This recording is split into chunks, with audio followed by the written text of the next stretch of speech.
The following presentation is brought to you by kmmedia.pro. Please visit kmmedia.pro for more information. Now stay right where you are as we present. Welcome to Positive Talk Radio, evolving ideas one conversation at a time. Great guests, dynamic stories and interviews, plus new thoughts on a wide range of topics and concepts. I hope that you'll hang with me, Kevin McDonald, my friends, and of course, you.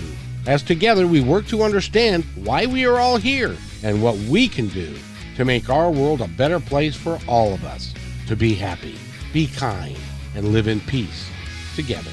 Yep, that's Positive Talk Radio.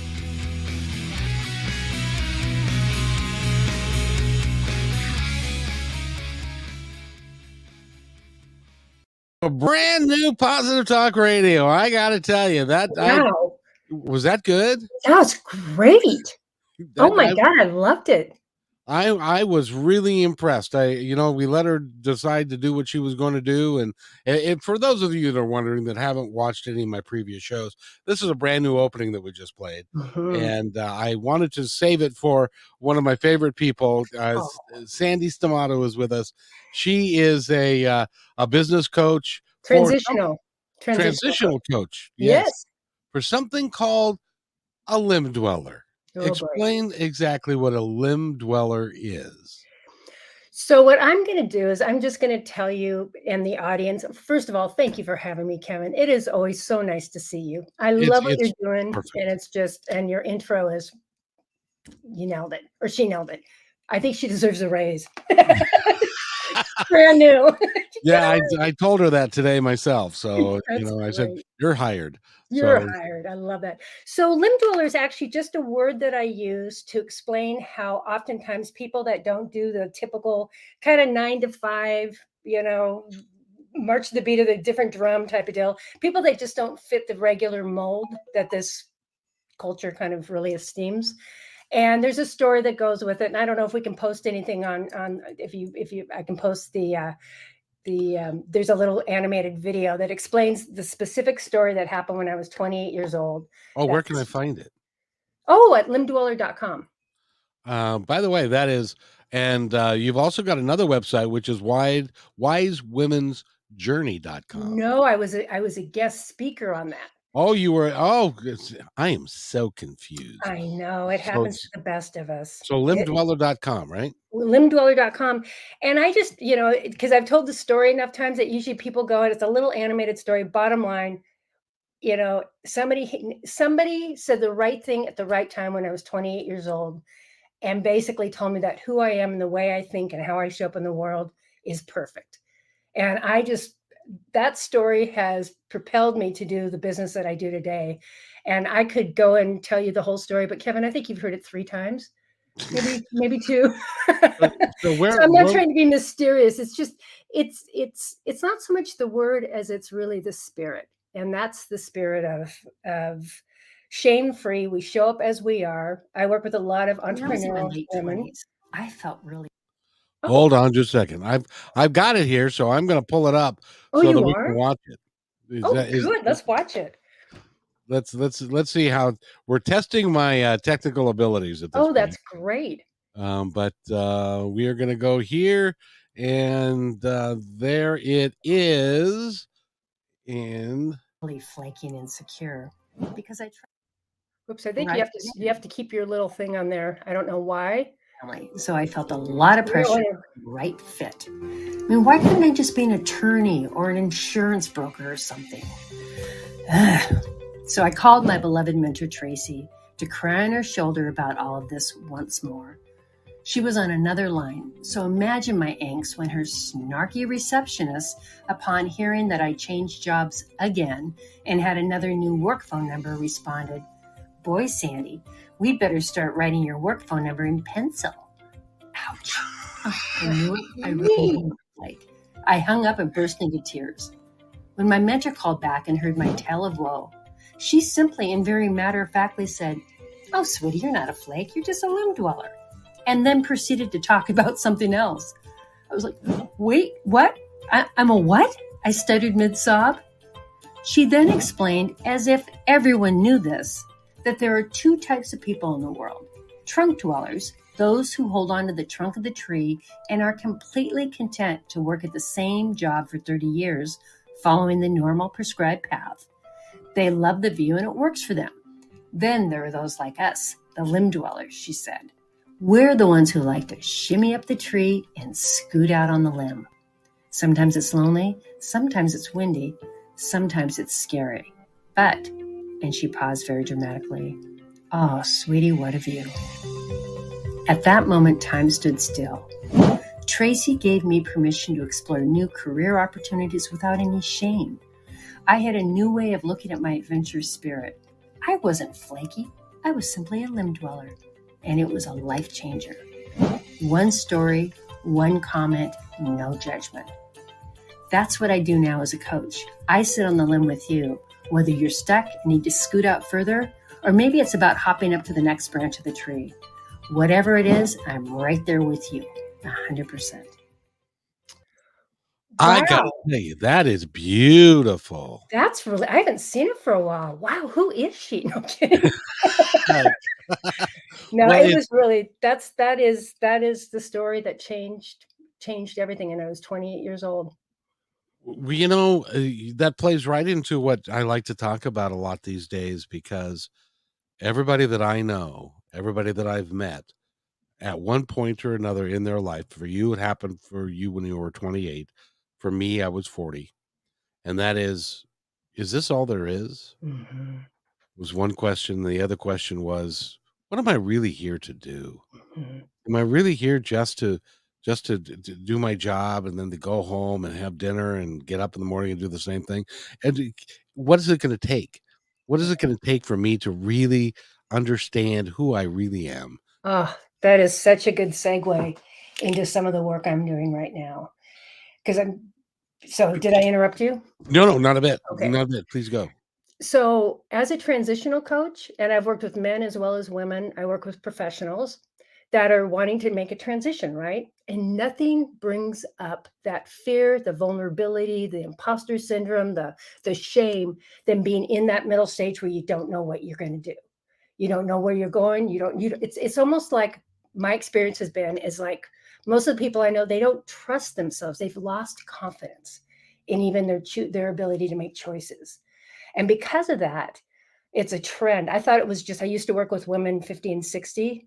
And what I've noticed is that this trend, I opened up the box because, I learned about limb dwellers when I was 28. Why wouldn't this information help me at that point? So I've opened it up. And what I've opened up is that curiosity. Okay, work with me here. Yeah. Just work with got me it. here. Because I people got always go, what? It's kind of like it's like when there's a choice to be made or something big happens and fear is present, what happens in your head? 1,000 voices go off. Usually the really loud ones that are saying things like, I'm gonna die, whatever it is, but everybody has voices. We're not crazy. It's the way our brain works. And so it's almost like half of the table. If you think of your brain as like a boardroom, half of the table's saboteurs. And we forget that we have another half that are the sage, wise, smart, intuitive, executive functioning folks on that side of the table. So what I started doing is I started doing a game called Meet Your Internal Board of Directors. And so what I've been doing with my clients, which has really been fun, because the thing is the whole idea is that you are the most interesting person you'll ever meet. And if you can get away from the shame and, oh my God, there's something wrong, and step back for a minute and think, I wonder who I am. I wonder, I mean, I hear a lot of loud voices, but there's got to be other voices.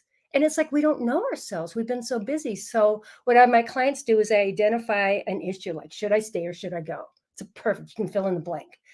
And I'm just going to use an example and just kind of hang with me, Kevin. I'll get there. But I did a We're good. workshop. We're good. This is very educational for a lot of folks, because their thought processes are going through all of this. Oh, all the time. And the thing is that what I found is that most of us just don't have a way of accessing those other parts of our brain because we're so used to hearing those loud ones. The thing is that there's a lot of quiet ones that just give up because it's like, it's too loud. Who's going to fight? So what I did, is I created this boardroom game. And what I was going to say before, a minute before, is that to give you an example of how this is so universal, I just did a workshop and I had 6 or 7 women, and I said, should I stay or should I go? What comes up for you? And every single person said something. There was like, only losers leave. How could I get another job? This is the best it's ever going to be. My dad always told me this is the best job for a woman. I mean, there was like 9 or 10 things that we listed within 2 minutes. And we all looked at each other and I said, can you imagine making a sane decision when that's going on? And so it was that moment of saying, of thinking, wow, I need to step back and find out who I am. So that's the internal board of directors game. And how it works is you put down something, should I stay, should I go? And you start noticing the comments, then you give them a name. And then guess what? You step back because you're the president. And if you don't have a president on a board of directors, it gets pretty wacky. If anyone is out there in radio land, and for you, certainly I've had that experience where there are no leaders and a lot, just everybody's talking at once. And that's what it's like sometimes when we're trying to make a decision. So the whole point of what I'm bringing up is that how can any of us make a good decision if we don't know who we are, if we don't know what's important to us, if we're so in so much fear that all I can hear is, if I leave, I'll die. It gets that, primal. Or it's like, woe is me. I mean, there's a whole list of things that will keep me stuck. What's How do I get, also hmm? oh, I'm sorry, but No. it's also the people around us that are saying that when you say, "I am feeling passionate about this." Yeah. Oh, no, you can't do that. What about your job? What about your kid? So, You got to hold your gold. You got to hold on to your gold. If there's, it's like a seedling. You got to hold on to your gold. It's honestly, what people say exteriorly is nothing compared to what happens internally. When there's a solid, like, this is what I'm going to do, and someone's solid, I'm sure we've all experienced that, being around somebody who's really solid in what they're doing and they're making a decision. And it's not like it's up for consensus because they feel solid. And when somebody's confident about what they're doing. Yep. But you're right, it's that other little voice. It's the little voice that gets drowned out by the Yeah. fear. And if Yeah. you can get rid of the fear, or at least recognize the fear. And one of the things that we were going to talk about during the course of the show that you mentioned to me in an email was how to get rid of that inner voice, or how to deal with that, or use it for a positive way, rather than have it control you. Right. Because there are I interviewed somebody not too long ago, and a gal called in, and this was rather a sad story. She called in and she said, you know, I would really love to do this. That's my passion. But I'm 70 years old. I have Social Security. It basically pays my bills, but I feel secure by having this other job that I don't particularly like, but I do it because it's more security, Hmm. rather than saying, the hell with it. I'm 70 years old. How much time do you think I got left? I'm going to go do what my passion is, what my little voice is telling me to do. That's, what I've found is that when somebody really is in a place where they really are curious and want to know, they're not in judgment, they're not beating themselves up, they're not trying to, kill off their inner child, all that stuff, put them in the trunk. I mean, I've heard it all. That's not what this is about. It's really finding out those different voices. Most people have about 5 or 8 voices Right. that at some point, probably half of them are quite, quieter, that we only hear when we're really calm.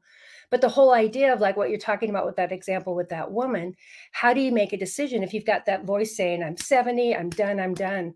And if she still has a desire, that's the time with the board of director comes in handy, because it's like, thank you, I heard what you had to say, now let me hear what the other side of the table has to say. And what happens is, because when we start, and it's a practice, this doesn't happen overnight. I mean, I work with clients and I do monthly, we meet bi-monthly, twice a month, and keep talking about this, because a lot of times those voices are so loud, you have to negotiate with them. So I'm going to give you an example. I have a client who has a really authoritative voice. I mean, this is like, I do voice dialogue. I'm a voice dialogue practitioner. So we've talked about this voice before we started doing the board of directors, just to get her started. And this voice is like, nope, nope, nope. So here's what's happened. Because she's been practicing this for a while, literally sitting down in the morning, drawing a circle, putting the chairs there and saying, I'm calling a meeting because we got a lot of stuff going on inside. And each person, she gives each person a chance to talk, including Judge Judy and Fatty Annie and all the other ones, all those other voices that she has on her board, right? That all of us have, there's nothing really terribly unique. We all have some variation of some of this stuff. And what she decided is after she heard everybody, and I'm going to use the example of your 70-year-old woman, after she used, heard everybody that had something to say, including the sage side, including the child, the curiosity, the love, the passion, the juice that got her to even think about doing something new. She took all of that in, and this is what my client said, is she said she stepped back and she said, okay, I got enough information, I'll think about it. And she said what happened at the end of that board, the boardroom, is that the voice kept going. It's cracked me up. She said, she said, okay, what she call that? It was like Judge Judy and the hammer, the sledgehammer. Get going. She said, you two obviously have a lot to talk about. Why don't you guys take it offline? I'm going to shut down the meeting because I got to get to work. And at first I was laughing. I said, what did that do for you? She said, Sandy, it was quiet. Which that says it all. It really does. How do you? We all have got these voices, and one of mine sounded like my mother, and it's not from the standpoint of do what your passion is. It's the idea that you need to do what you're supposed to do. Because I grew up. I'm older. You're like 25, but I'm a little So older. charming. So And charming. when I woke up, when I was growing up, it was the get a job, support the family, get a Mhm. picket fence, have a couple of kids, and that is your life. Then you do that for 30 years or 40 years, and then you retire. But nobody tells you what to do when you retire. But that wasn't. It got to a point where that wasn't going to work for me. I really wanted to follow. We're only here for such a short time, So and what was it for you, Kevin, that where was the stake in the ground for you? I mean, let me back up. The reason why I talk about the board of directors is I find it's the easiest way to move through things because you can negotiate, you can listen, and there's a calmness to it.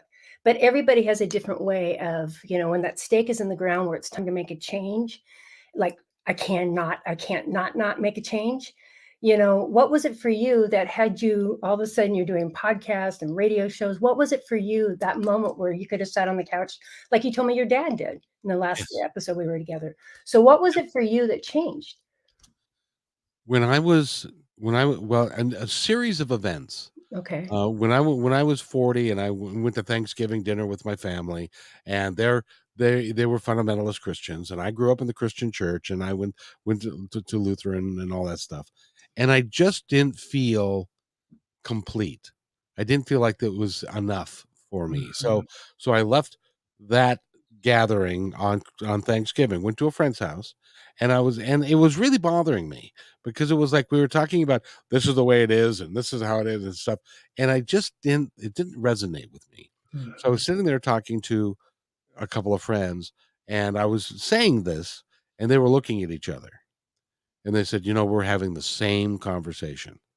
It just doesn't feel right. So we got together as a group. There were four of us, my wife at the time, and them, and we started looking at more spiritual things, more different things. How to live your life more authentically. How to be part of the solution instead of part of the problem and stuff. And my friend came to me one day and said, we have to start a TV show because we need to go on TV. I mean, he had a mullet and a long thing and stuff, and he said, we got to get on TV and tell people about this stuff.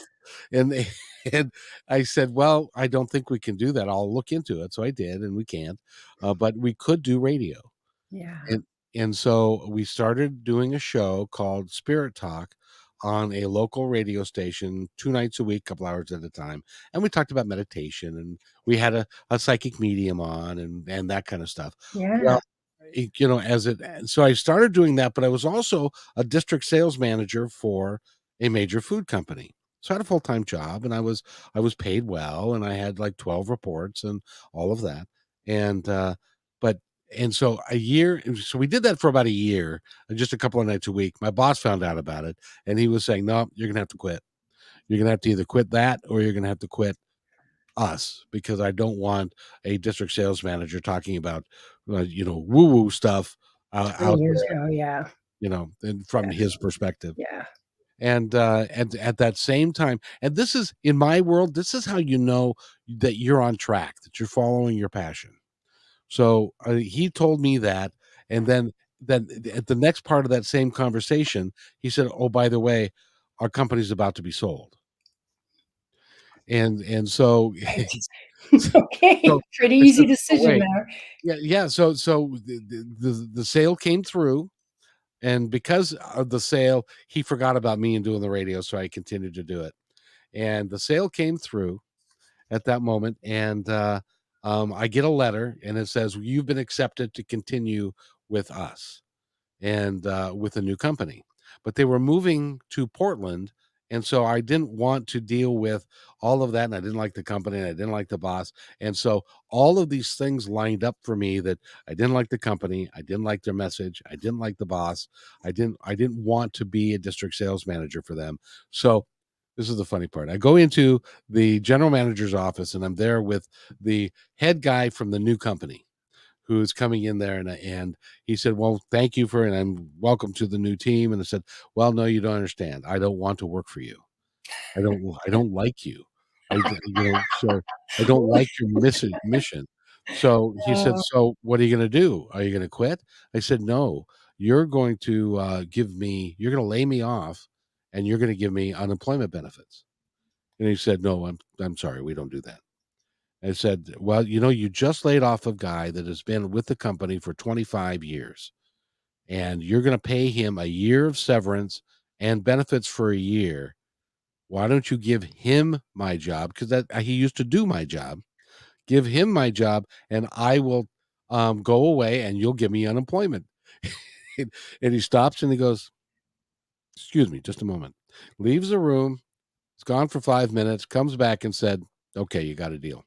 oh, And and so at the same moment, I was looking for another radio station that I could go do more with, and had bigger reach. mm, And KKNW in Bellevue mhm, was flipping their format from mm, an all news CNN format to a what they call a block programming format, so mhm. people could buy time. Yeah, I And remember so this. and then that happened at the exact same moment. So I quit my job, got unemployment, and started doing Positive Talk Radio 2 hours a day, 5 days a week. And it all was and that's how I know that this is what I'm supposed to do. It was all There was a seamless. point you made it part I mean, because it's such a great story, because it's about vision, right? I Yeah. mean, like being pulled somewhere, but you made that point where you were in a group of people, right? You happened to Yes. be the right time at the right place, because this imposter syndrome, whatever you want, it festers in isolation. So it was a beautiful thing that you had that's grace to me. It's like you had that moment where you had like-minded people that supported you, supported each other. And that doesn't happen that doesn't happen for everyone. See, now when that happened for me, it was like everything was lining up, because I had said to my creator, I'd said to my guides, my boardroom, Yeah. if you will, that I said, I really would like to do something. And then I did the numbers, and it all worked, that I could make, if I sold enough advertising, I could make it all work. And I Mhm, could make as much or more money than I was making currently. mhm. Unfortunately, circumstances came into play, and I wasn't able to get that done. But at the same time, it sent me on a completely different path. Absolutely. And look, here you are today. And so this is, I mean, and so I have people that are trying to find their calling. Yes. And what a big word. Like, I'm trying to find my calling. I don't know what my calling. It's such a big word. It's like woke, who woke. you are to go this way. It's such a big word. And it's like, and to me, the reason why I do the board of directors is, for one thing, get back that confidence. I mean, we are so interesting. I have to tell you, I am the most interesting person I've ever. Well, and not only that, you're extremely talented at what you do, I'm and teasing, but yes, thank you. no, but you are, and but you know that, but you didn't always know that. No, I didn't. No, I didn't. That's what I'm saying. It's like, I think sometimes, I listen to different speakers and I read a lot of books and I'm in the coaching community. And to me, it's like 1, 2, 3, go, you're going to get there. And to me, it's like, the reason why I like what I do is it's playful. It is playful. It is interesting. It's fascinating. I mean, I'm going to go back to the board for a minute, Kevin, because, like, just back to that example that you used with, I'm going to go back to your 7-year-old woman, because I work with an 80-year-old, 81-year-old woman. I mean, age is a funny thing. But Yeah, this woman, the 7-year-old woman, if she was curious, just imagine this. Let's say that the voice, like, she's done enough of these boardrooms that she knows the voices. She's actually come up with a name, and she has like a picture of what they look like. It's not antagonistic. She just knows that, the controller is trying to keep things safe. The critic is trying to keep things safe, all the negative voices, and she's getting to know the positive voices, let's say. And the thing is, what I find so fascinating, it's so interesting when you take one of those negative voices and you say, you know what, board meeting's called. I'm going to take, controller, Sammy. Everybody has funny names. One client she called him Uncle Louie. So I'm going to go take Uncle Louie out for a cup of coffee and I'm going to get to know him. And you sit down and you actually interview that voice. It's so interesting because there's no juice about it. It's not like, I hate you, you're trying to screw me over. It's like, wow, so who are you? You say that we shouldn't make this decision. Why is that? And you start writing and you start finding out things like, well, remember what happened when you were in 8th grade? I'm kind of concerned the same thing's going to happen. And you reply as the president, I hear you. How do you think things have changed since then? I mean, now let's fast forward. That was 8th grade. You start really playing with it. It gets very creative, but it's so playful. And then it's like when those voices, like for example, say the controller starts going, it's like, I hear you. I'll tell you what, after the meeting, you and I will have a sidebar meeting.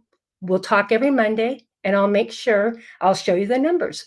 It's like, you negotiate. And it's neuroscience at its finest. And this is something they've been working with our brains, and especially in the last 20 years with positive psychology. There's all sorts of, there's also sorts of data that backs up what I do. I just think it's bringing together the neuroscience and spirit because it's playful. It's so playful. It's like, wow, Kevin. So I'm inside your head right now, Kevin. Are you with me? I am. Okay. It's a little uncomfortable in there, Yeah, but I know, go I ahead. know. I'll make it quick. Yes, forgive me. But let's say that voice that you call your mother is really the protector. It's Oh, the no, it is. yeah, but it's protector, but maybe it's been a big protector, and your mom's part of that big protection. But that protector maybe is getting in the way of you maybe finding people to advertise because she doesn't want you to be hurt if you hear no.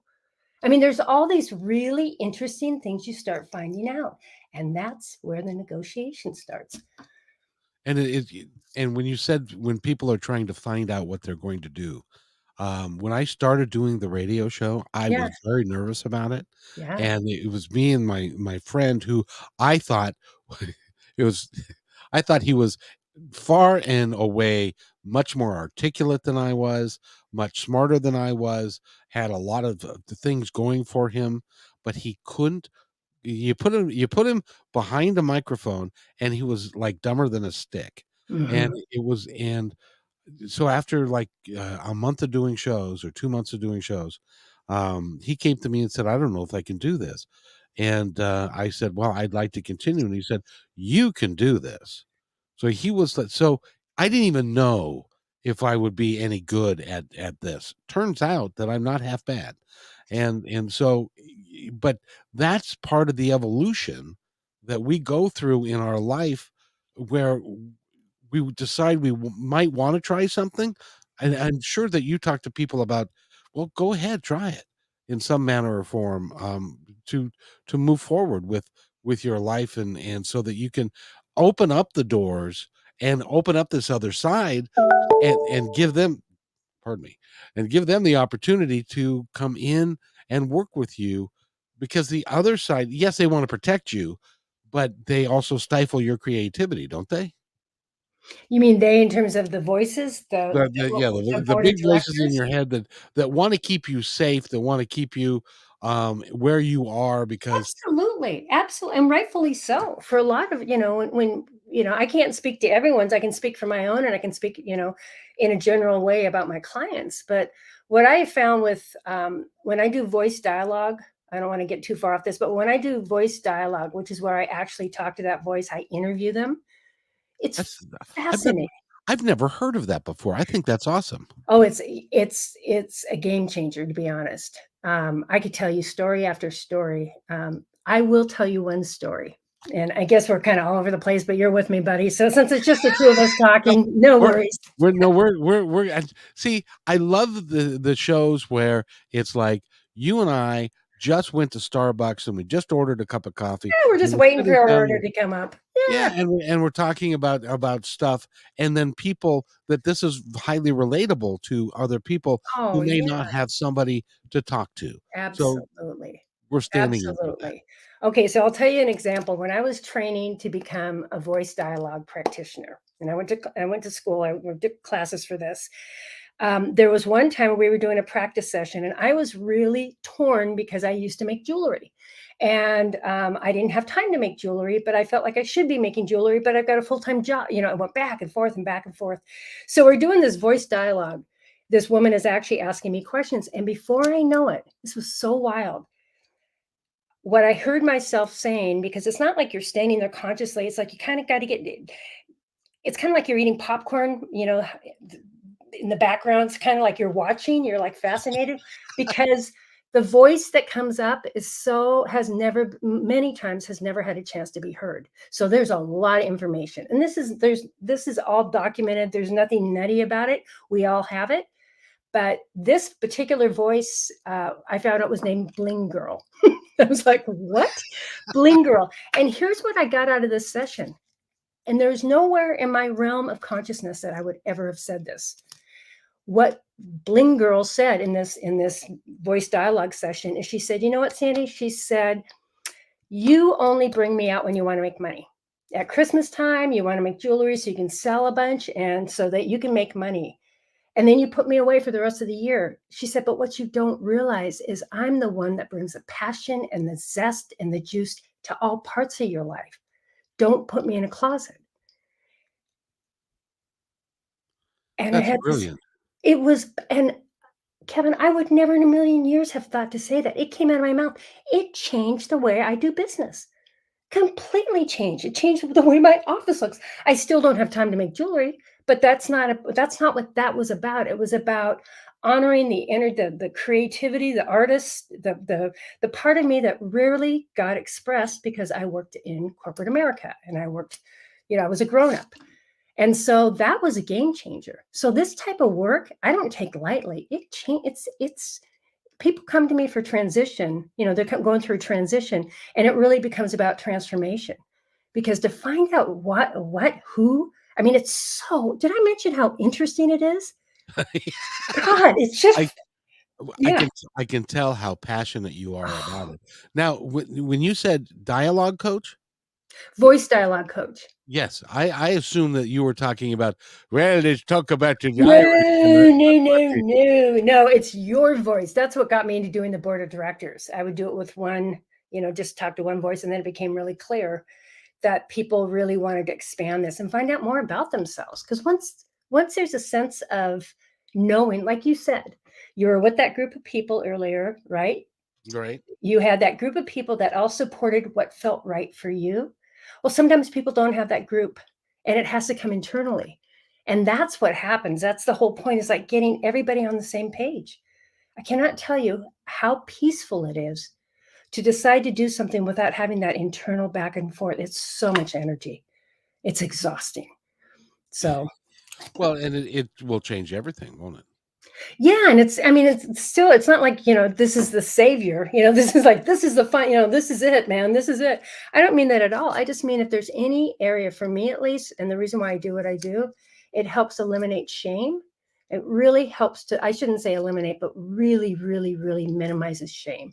And as you know from my story from way back when, from the time I was 28 years old and found out I was a limb dweller, that's always been my theme is like a way to help people gently move that shame away and find out really what they really want to do. And that's such a powerful place to be. Well, don't you now let me ask you, don't you in order to get to that place, don't you have to deal with these things in a constructive manner to get to where you want to go? Isn't that just part of the journey? So try that once more. I don't think I would take care of what things or deal with what things. The little voices in your head and the things that are out there that are stopping you from doing what you want, be they humans on that you're familiar with, or the voices in your head. Isn't that part of your journey to discover them, work through them, so that you can continue to do what's in your passion, what, quite frankly, for lack of a better term, why your soul came here? It would be amazing if everyone, clicked into that way of thinking. But I think some people don't have the capacity. When you talk about you, the universal you, I wish there were more people that did that. But a lot of people either don't have the time, the luxury, quite frankly. They're just trying to rub two nickels together, right? Or Right. they're in a different part of the world. I do a lot of this work. I worked with a gentleman in Spain during COVID. I worked with somebody from Nigeria and Cape Town. And I've worked with people from around the world. And to have this time, this amazing time that we live in, with all the crazy chaos that's happening, to be able to even ponder your soul's journey or your board of directors or whatever you want to call it, to me is it's such grace. But I just think that, I think we all come around, we're around the mulberry bush a few times, and some people, I think it's just not their time. Well, that's true, and there are some of us that are basically sleepwalking through life, Yeah. and 3 months before my father passed away, I interviewed him, and I Mm, said, "So tell me about yourself. Tell me about your life." And he said, "Well, you know, I'm basically I'm a one-trick pony. I can do one thing, and I don't feel comfortable being able to, you know, play golf and then go do this and work with the kids and work and stuff. I only feel comfortable working." And to me, that was like, gee whiz, how could that possibly be? But that's what he felt was that's all he could do was the one thing. yeah. And there are lots of people that are like, so I tried to enlighten him a little bit and to say, "Well, wouldn't you like to?" And he said, "Well, I can't. I don't Yeah. understand how." And Yeah. it doesn't he thought that I was clearly out of my mind because Mhm. I was in corporate America, and then I was doing the radio show, and then I was unemployed, and then my wife left. He thought I was crazy.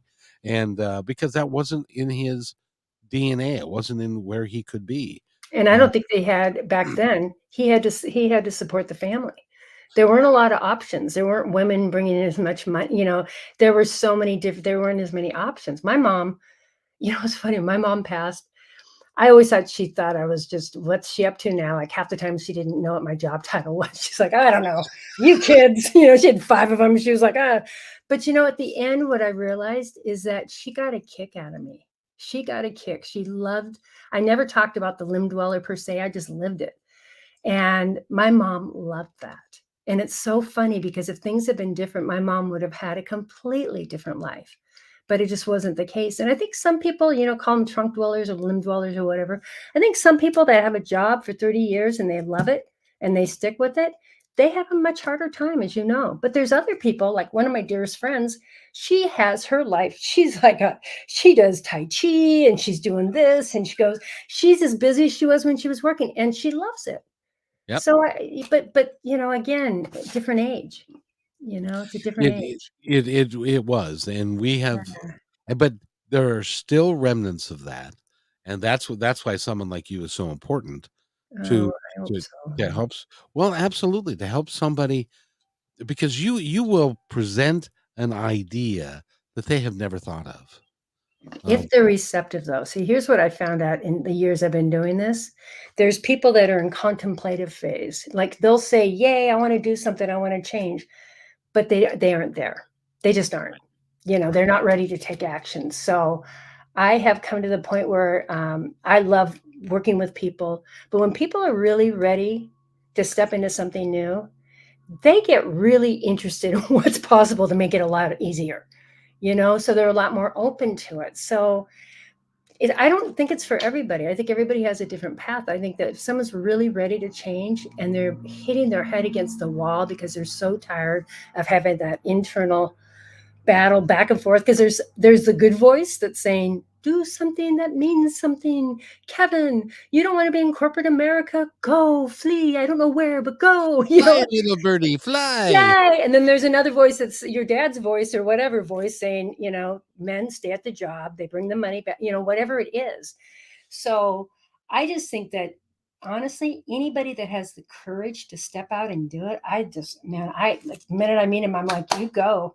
Because it takes a lot of courage. A lot of people are really comfortable and far out. If you are comfortable staying where you're staying, be there.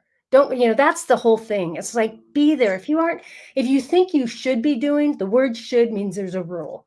Look at what that rule is. Because if you're where you're at, be there. If you want to keep moving, take some steps. But this back and forth thing is so exhausting.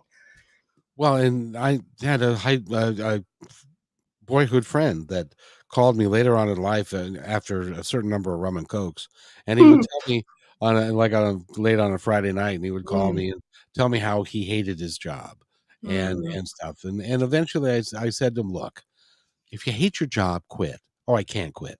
"If you hate your job, quit." "I can't. I've got to find something else and then quit."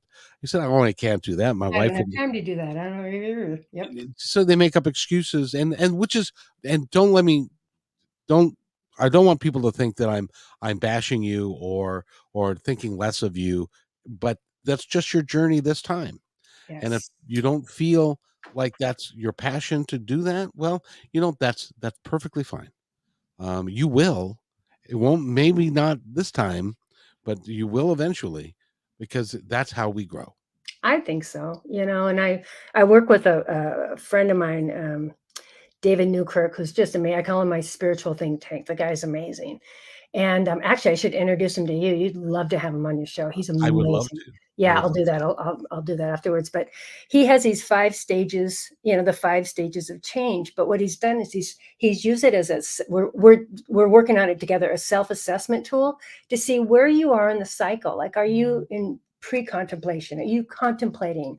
Are you, where are you? Because wherever you are, it's like, don't bash yourself for not being there. It may be a wake-up call to move on, but my whole thing is like that shame thing of like, oh, I suck because I'm not here. It's like, oh man, it's just after a while. I don't know about you, but when I hear myself saying that, after a while, it gets so boring. It's just like there's no juice. It's boring, right? And I'm listening to the saboteurs. I'm listening to the negative side, and it's like, how do I get back to the sage, to the energy? Because we all have that.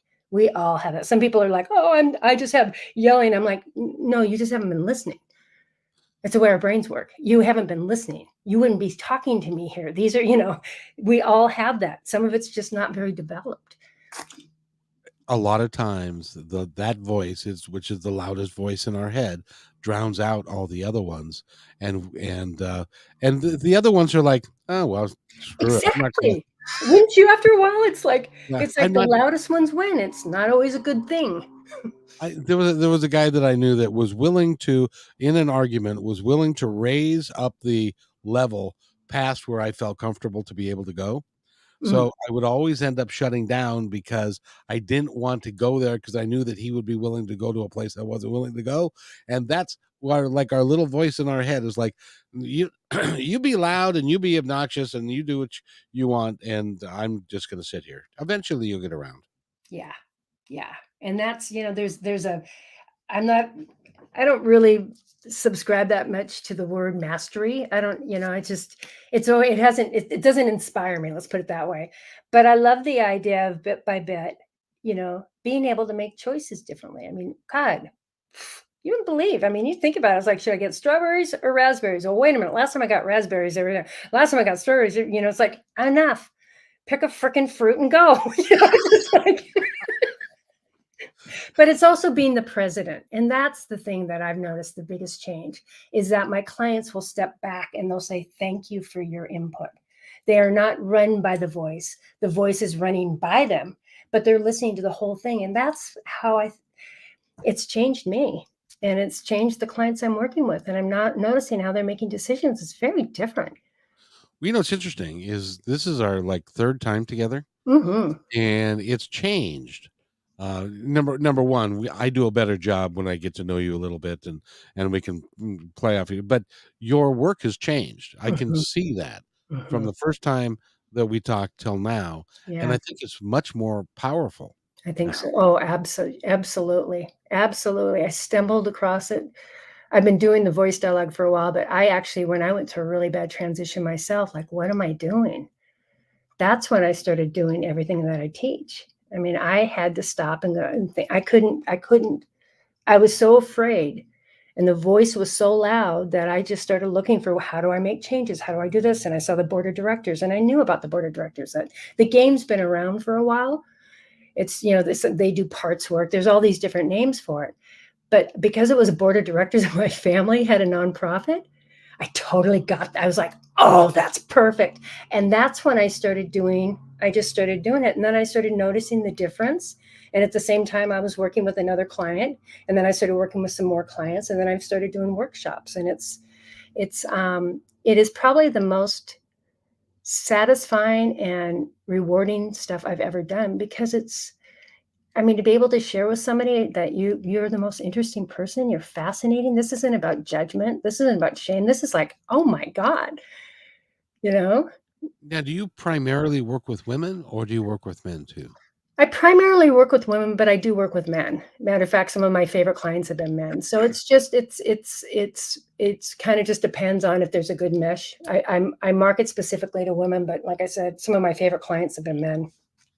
Oh, very cool. So, by the way, we are talking with Sandy Stamato. Sandy Stamato. You have to say it Italian. That's why. Tomato.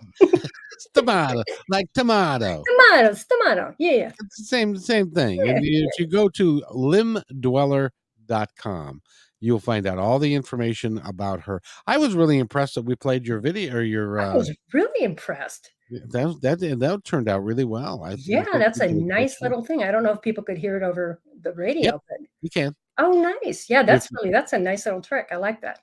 Yeah, so it's fun, and we're the thing is, Sandy. What's the thing, Kevin? Tell me.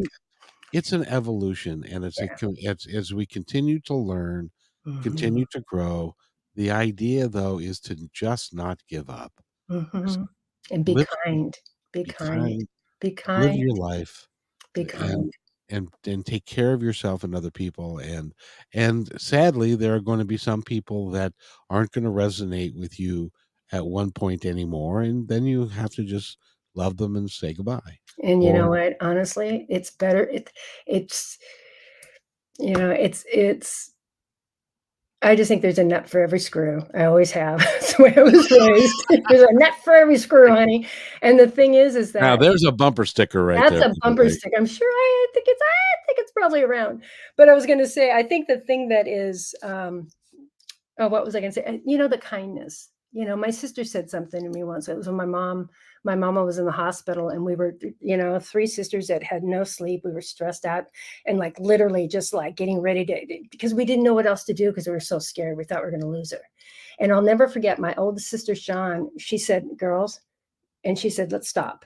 And, we were in the middle of I don't know what we were talking about. And she said, guys, this is the time we need to be kindest to each other.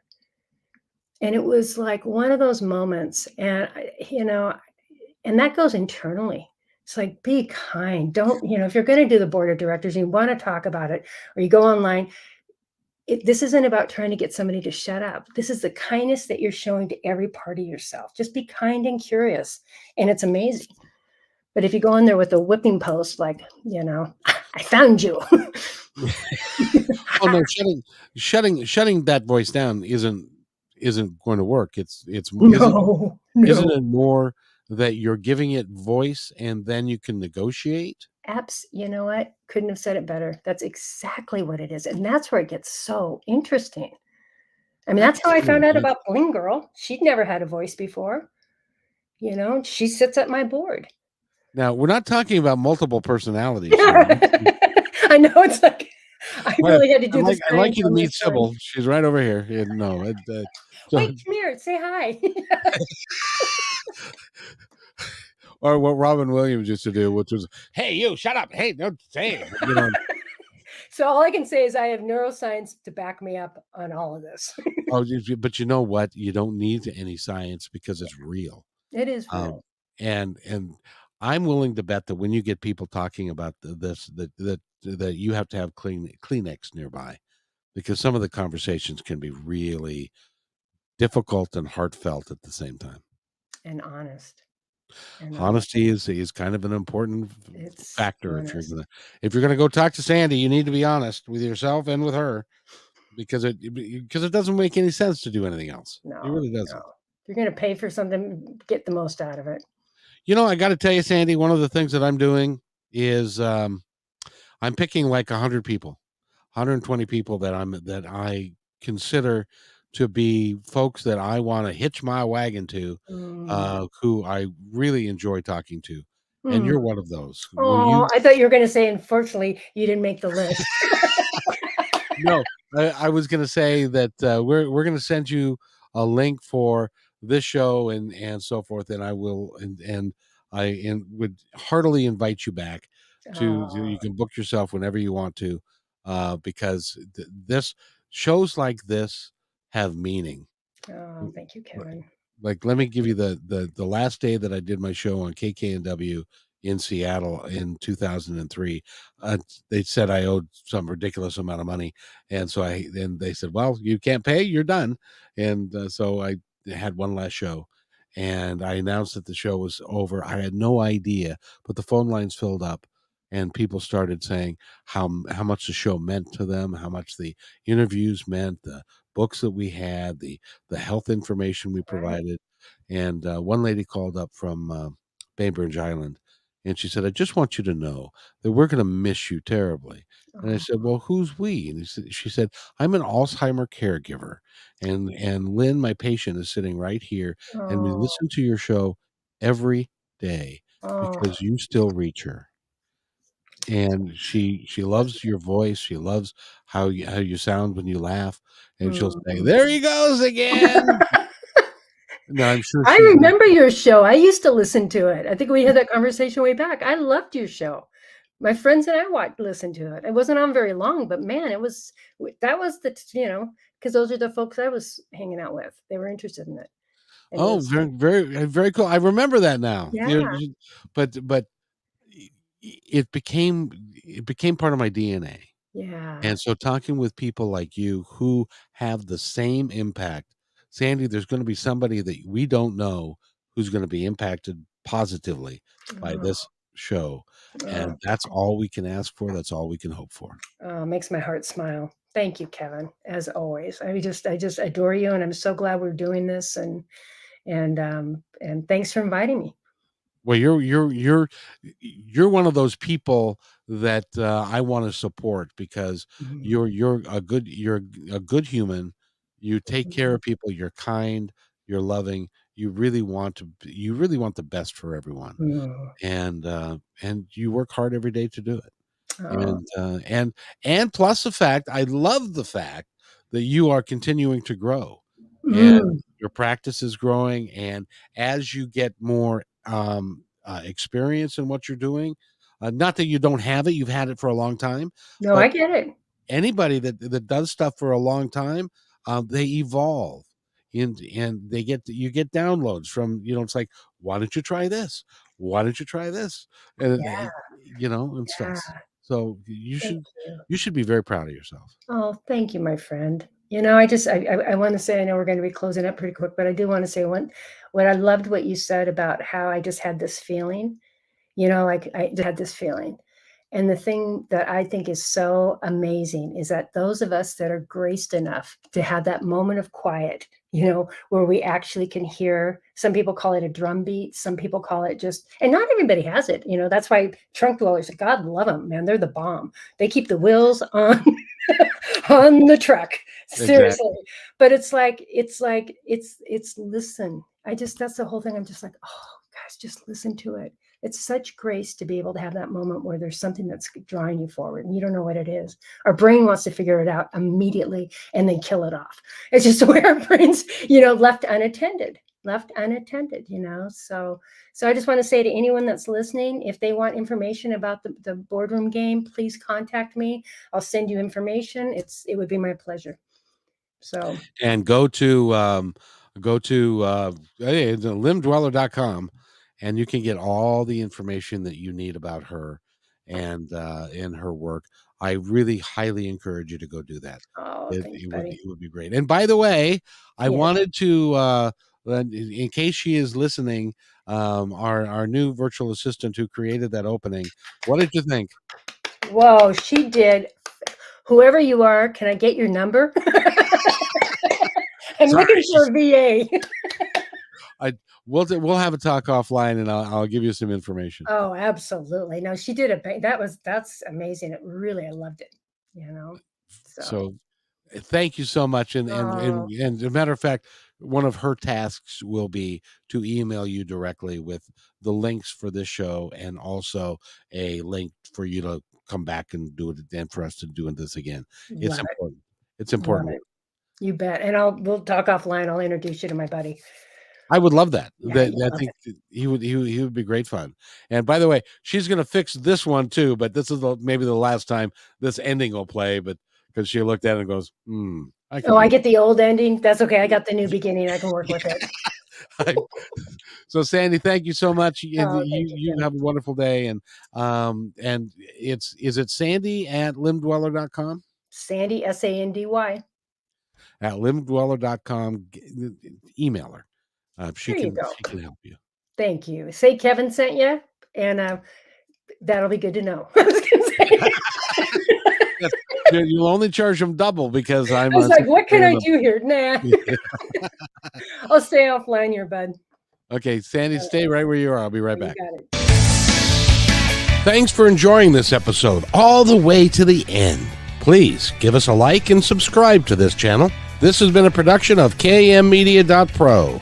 Please visit our website, oddly enough, named kmmedia.pro, for more details about us and our mission, which is to provide great positive programming designed to inspire us all. I'm Kevin McDonald, and I'm proud of these shows, and I truly hope that you'll like them and share them with friends and family. So on behalf of our entire team, remember, be kind to each other.